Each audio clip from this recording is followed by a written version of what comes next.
have a would you rather. Mm-hmm. So would you rather live for 2,000 years and be alone, or only live for 5 more years, but it would be the most interesting years of your life, like with loads of people, but also like anything could happen? Definitely the second one. Yeah. Because I mean, this is like very personal, of course, like everyone would answer it completely differently, but like, I think this concept of like being alone in the world, this is a lie. Yeah. You know, a lot of people really feel alone in the world, especially today, where like our traditional means of communication have completely collapsed. Right? People used to be just like to meet each other in the street, right? Like you ask most of our grandparents, like they met each other on like a park bench or something, right? Like this doesn't happen today. People have lost the ability to like communicate normally. Yeah. Right? Like most of like young married couples today, like where did you meet on Tinder? You know, it's like it's really Lou and like I literally met on Tinder. Yeah, I know. It's like But it was during lockdown, I have to say. I was not allowed to talk to people. Wasn't allowed to meet anybody. Yeah, but like you see what I mean, right? Yeah, absolutely. So like I think a lot of people like believe that it is possible to be alone in the world today. So a lot of people might actually answer the first question because oh, I get infinite YouTube time, amazing. Yeah. You know, but like that's terrible. Like that's horrible. like the things it does to your brain. But like also like being alone in general, like you go crazy. Yeah. Because when you don't have anyone to talk to, you invent people or things to talk to, and that's like really unhealthy. Yeah. Like I was talking about it with one of my other guests here, like about like the way people romanticize the crazy artist, right? And I think we should really stop doing it. Yeah, that needs to stop. Because like, yeah, there might be crazy artists that like did amazing works of art, but these people were suffering, and we shouldn't be like this glamorizing it. Yeah, we shouldn't be like a death cult, basically.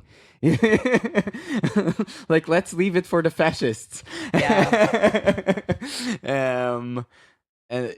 So like, I would definitely prefer like a more exciting, like being surrounded by people for 5 years, like doing a crazy and intense stuff. Like, I have to say also, like now it's like very intense times specifically for me, because like now in Israel, like we're fighting a 5-front war currently.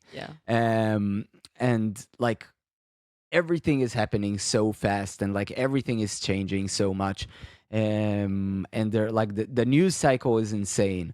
And like the media is so bad, like it's just controlled by a bunch of like billionaires, right? So it's like just serves the oligarchy, like not only in Israel, also here, right? Oh god, So it's also hard to even use the media to get a grip on what's actually going on, right? Like there's reality, and there's like social media, there's traditional media, and like nothing, like none of them can give you the full picture. They're like the people you meet, and like luckily for me, because I work in an office job, and we have a lot of people in reserve duty in the army. I can actually ask them about the war, and I can get like a first-hand like what do you call it, account of like what's actually happening, and not only what's being told in the media.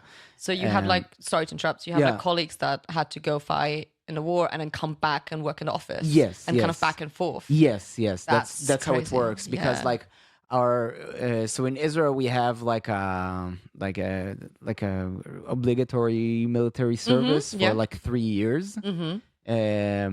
And after that you have like reserve duty if you did like a specific role.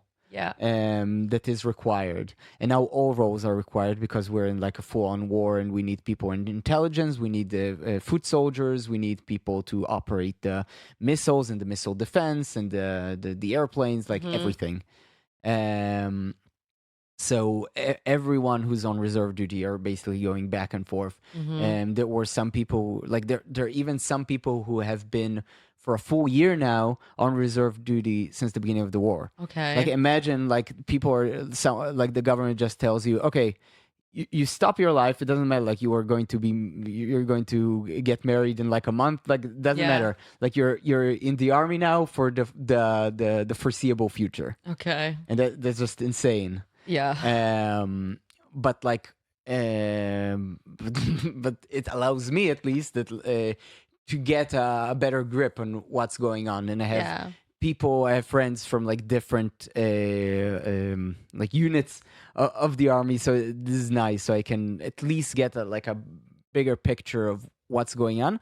And I have to say, these times of like a lot of things going on, like also in Israel and around the world, like for me, like I don't know if it's a good thing or a bad thing, but like it makes me more creative in a way, because like there's a lot of input, there's like a lot of things that can stir up my brain and make me think about stuff and come up with ideas. And also because things are changing so quickly, it makes a lot of things click in place, because like you don't need to wait 10 years for this process to be completed, because it's like you had something that accelerates it, and usually war accelerates things.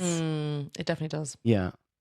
There's it reminds me, I don't remember where it was from, but there's this like statement. It's like what you wish to somebody, but you actually wish them harm. You say, may you live in interesting times, because it means in interesting times always a lot of shit happens. Funny. So like it's not necessarily a good thing to wish somebody may you live in interesting times.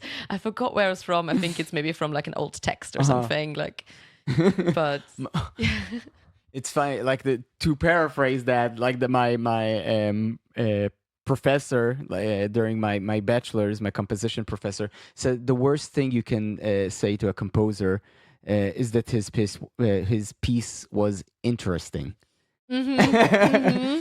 Because that's why you say about a piece of art that you don't have anything to say about. Oh, it was interesting. Yeah. That's true. That's the other side of it. Yeah, because like we use interesting, like language wise, also to be like, I don't know what to say about this. It's just exactly. It's interesting. Yeah, it's like a meaningless umbrella term for everything we don't have anything interesting to say about it. But if you think about it in the way of like, may you live in interesting times, I think if you say interesting times, those are like, this is like that's like, a lot. Like interesting times is something different. Like no, because in this sense, like when you say interesting, you actually meant boring. Exactly. Because if it was actually interesting, you would find something to say about it. You'd be able to go into detail. I mean, I think sometimes I've definitely had conversations with people where they said something is very interesting in a way of like they don't know what to say about it. If they like either haven't confronted themselves enough with it, of like, oh, like in the sense of like, that's really weird. I don't know what that is. So like there would be a lot to say about it if they took the time to like go and take a closer look and be like, why is it just weird and interesting? Like it's a way to distance yourself from things as well. True, definitely. Yeah, definitely. Because I think like even like to my life or our life, people have like sometimes used that sense of like, oh, that's a very interesting choice. And I'm like, you mean it's weird? Yeah. Yes, but and they don't want to insult. So exactly, they want to insult you, so they distance themselves from making a statement. Yes. Yeah. Yeah, it's not interesting to me. It's interesting in general. Yeah. It's something someone can write an article about. Yeah. In a medical journal. Yeah. Cool. So, may we live in interesting times? We already do. Cheers.